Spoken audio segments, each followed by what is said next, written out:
Selamat datang kembali di sesi kupasan mendalam kita. Kali ini kita langsung aja nih, kita bedah hukum ke-18 dari 22 hukum abadi branding, Al dan Laura Ries. Namanya hukum batasan, atau The Law of Borders. Pertanyaannya cukup menggelitik ya. Di dunia yang katanya makin nyambung ini, apa iya satu merek bisa sukses di mana-mana? Atau jangan-jangan kampung halaman merek itu masih ngaruh banget? Kita coba gali bareng ya dari sumbernya. Pertanyaan bagus itu. Inti hukum ini sebenarnya ya itu tadi. Branding idealnya ya nggak kenal batas negara lah. Merek kuat itu harusnya bisa diterima global. Udah bukan samanya lagi cuma mikirin pasar lokal aja gitu. Menarik. Soalnya kan sering dengar ya, alasan klise kayak, pasar domestik aja belum beres. Atau, wah pasar global beda, perlu merek baru. Tapi Riz malah bilang, dunia ini ya udah jadi satu pasar gede aja. Kalau gitu, apa nih rahasianya biar bisa tembus kemana-mana? Intinya, kalau kata Ries ya, ada di persepsi negara asal. Nah, ini nih yang sering kelewat. Tiap negara itu kan punya semacam citra kuat ya, untuk kategori produk tertentu. Coba deh Anda pikirin, mobil. Langsung kebayang Jerman kan? Iya benar. Fashion, Italia. Jam tangan, Swiss. Elektronik, mungkin Jepan atau Korea sekarang ya. Nah, sebuah merek itu bakal lebih gampang diterima secara global kalau dia klop sama persepsi negaranya itu. Coba bayangin, jam tangan dari, maaf nih, Albania gitu. Atau wine dari Polandia. Dengan segala hormat ya. Tapi apa persepsinya sekuat Swiss atau Prancis buat produk itu? Kayaknya enggak ya. Oke, paham. Nah, pertanyaannya buat Anda, negara asal Anda sendiri, persepsinya apa nih buat kategori tertentu? Wah, poin bagus banget. Jadi, manfaatin stereotip positif negara asal ya. Tapi gimana dong sama contoh Heineken yang diangkat di buku? Bir kan identik banget sama Jerman ya. Tapi Heineken dari Belanda kok bisa jadi merek global pertama? Apa itu cuma hoki aja? Ada faktor keberuntungan pasti, tapi Ries ngelihatnya lebih ke pinter manfaatin momen aja, plus ada sedikit untung geografis, Belanda kan dekat Jerman ya, dan yang penting juga nama Heineken itu sendiri. Nggak terlalu kedengeran Belanda, tapi juga nggak Jerman, cukup netral lah, Eropa Utara gitu. Oh gitu ya? Pesaingnya dari Jerman waktu itu mungkin kayak Becks atau Warsteiner, walau asli Jerman, namanya mungkin di awal-awal kurang jual citra Jerman sekuat itu di pasar global. Nah, Heineken ini cerdik. Dia jadi yang pertama ngambil posisi sebagai bir impor premium global. Itu kuncinya. Jadi gabungan antara jadi yang pertama dan namanya yang aman ya. Selain itu berarti nyelarasin sama persepsi tadi penting ya. Kayak contoh Corona Extra dari Meksiko itu.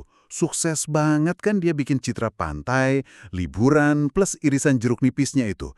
Khas Meksiko banget jadinya. Betul sekali. Atau Asahi dengan citra Jepang yang modern, atau Tsingtao sama Cina. Mereka kayak, numpang di persepsi kuliner atau gaya hidup negaranya ya. Tepat. Numpang atau lebih tepatnya memanfaatkan. Dan ini nyambung ke poin penting lain yang risoroti, nama merek. Lihat aja Häagen-Dazs. Siapa sangka itu dibuat di Bronx, New York? Hah? Serius? Iya, namanya sengaja dibikin biar kedengeran Skandinavia. Kenapa coba? Biar kesannya premium Eropa gitu kali ya. Es krim dari sana kan kesannya mewah. Nah itu dia. Dan berhasil banget kan strateginya? Persepsi itu yang nempel di kepala konsumen global, bukan asal-usul aslinya. Wah, gila juga ya. Jadi nama itu bisa jadi alat buat ngebentuk persepsi. Bukan cuma sekedar label. Contoh lain yang disebut di buku kan mobil Switch, yang akhirnya jadi smart car. Artinya, nama harus relevan sama produknya, bukan asal nempel merek yang udah ada di kategori lain.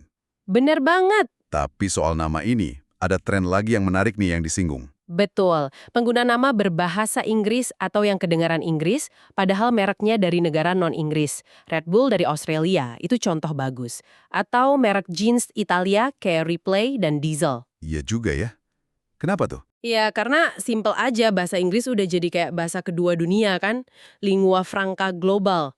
Kalau Anda mau main di pasar dunia, nama merek Anda itu ya minimal harus gampang diucapin, diingat, dan jalanlah di konteks internasional, yang mana seringnya berarti gampang diterima sama penutur Inggris. Nggak harus kata Inggris asli sih, tapi global friendly gitu. Masuk akal, masuk akal. Tapi nih, meskipun namanya udah oke, komunikasinya tetap bisa jadi masalah kan. Bab ini juga ngingetin bahaya salah terjemahan slogan. Aduh, ngeri juga ya. Kayak contoh Pepsi yang di Cina dulu katanya malah jadi Pepsi bawa leluhur Anda balik dari kubur. Waduh. Iya, itu legendaris banget salah kaprahnya. Atau kurs yang slogannya Turn It Loose jadi bermasalah pas diterjemahin ke Spanyol. Itu contoh ekstrim sih, tapi nunjukin betapa pentingnya komunikasi lintas budaya. Pesan global tunggal itu emang ideal ya biar konsisten mereknya. Tapi adaptasi bahasa, adaptasi nuansa lokal, itu seringkali wajib hukumnya. Biar pesannya nggak cuma nyampe, tapi nyampenya bener dan nggak nyinggung. Perlu hati-hati banget. Oke, jadi kalau dirangkum nih ya, buat mendunia, mindsetnya harus global dari awal. Terus, kenali dan pakai persepsi negara asal Anda itu secara cerdas. Pilih nama yang bunyinya internasional, seringnya yang gampang buat lidah global, atau ada nuansa Inggrisnya. Dan terakhir, jangan anggap enteng komunikasi lintas bahasa dan budaya. Gitu ya? Iya, tepat sekali. Sebagai bahan renungan penutup nih, buat Anda yang dengerin, di era sekarang, era digital, banyak merek kan lahirnya di internet, nggak terikat negara fisik tertentu. Nah, menurut Anda, seberapa relevan lagi sih hukum batasan dan persepsi negara asal ini? Gimana caranya Anda bisa manfaatin keunikan asal-usul Anda, mau itu negara, kota, atau bahkan komunitas, buat bangun cerita global? Meskipun mungkin tempat asal Anda itu nggak terkenal buat kategori produk Anda. Batasan apa nih? Mungkin lebih ke batasan di kepala kita sendiri ya, yang perlu Anda dobrak duluan biar bisa benar-benar tanpa batas.